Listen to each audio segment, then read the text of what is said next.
حضرت حذیفہ بن یمان ایک صحابی تھے، میرے نبی کریم علیہ السلام نہ ان سے راز کی باتیں کرتے تھے۔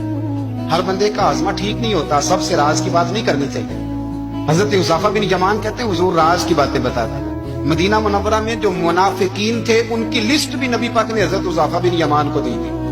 جب کوئی مشکوک آدمی مر جاتا نا تو صحابہ کہتے ہیں ہم دیکھتے اگر حضرت حذیفہ نے جنازہ پڑھا ہے تو ہم بھی جنازہ پڑھ لیتے۔ نبی پاک نے بھی کچھ جنازے نہیں پڑھے، ترمذی میں ہے، فرمایا عثمان سے جو بغض رکھے اس کا جنازہ نہیں پڑھیں گے۔ حضرت حذیفہ بن یمان اگر جنازہ پڑھتے تو لوگ پڑھتے، وہ نہ پڑھتے تو لوگ جنازہ نہ پڑھتے۔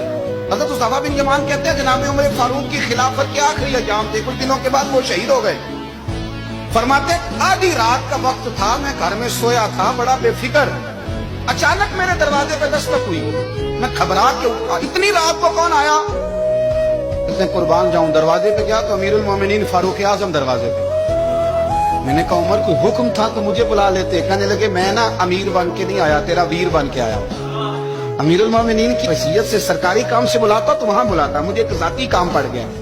کہتے میں نے عمر کو گھر کی اندر بلا کے چارپائی پہ بٹھایا، میں نے کہا حضور میں غریب آدمی، میں کیا آپ کے کام آ سکتا ہوں؟ تو کہتے ہیں انہوں نے نا مجھے ساتھ بٹھا لیا، پھر میرا ہاتھ پکڑ لیا، کہنے لگے تو عمر کو جانتا ہے؟ عمر جھوٹ نہیں بولتا، تو جانتا ہے عمر وعدوں کا پکا ہے؟ کہا حضور جانتا ہوں، اس وقت آیا ہوں جب دیکھ بھی کوئی نہیں رہا۔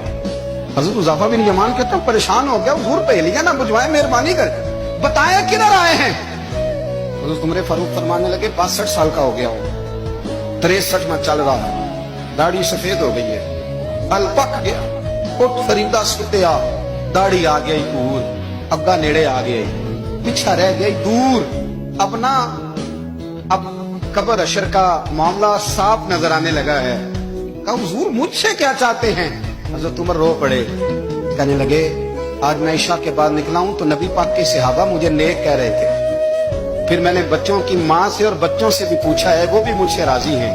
اور حذیفہ تیرے ساتھ نبی پاک راز کی باتیں کرتے تھے، سچ بتا کہیں عمر کا نام منافقوں میں شامل تو نہیں؟ سچ بتا ان منافقین میں تو شامل نہیں، کہیں اوپر سے تو نہیں سارا کچھ؟ حضرت حذیفہ بن یمان کہتے ہیں میں باپ کے مرنے پہ اتنا نہیں رویا جتنا عمر کے سوال پہ رویا۔ میں قدموں میں بیٹھ گیا، میں نے کہا نہیں عمر یہ تو میں نے نہیں سنا، لیکن یہ میں نے نبی پاک سے ضرور سنا ہے کہ میرے بعد اگر کوئی نبی ہوتا تو عمر ابن خطاب ہوتا۔ یہ میں نے اپنے کانوں سے سنا ہے کہ عمر جس گلی سے گزرے شیطان راستہ بدل جاتا ہے۔ یہ میں نے اپنے کانوں سے سنا ہے کہ 950 سال حضرت جبریل جناب عمر کی شان بیان کریں تو پھر بھی بیان نہیں ہو سکتی۔ یہ میں نے ضرور سنا۔ دوستو ساری زندگی حضرت عمر نے اگر دوسروں کا محاسبہ کیا تو اپنا اور اپنے بچوں کا بھی کڑا خیال رکھا۔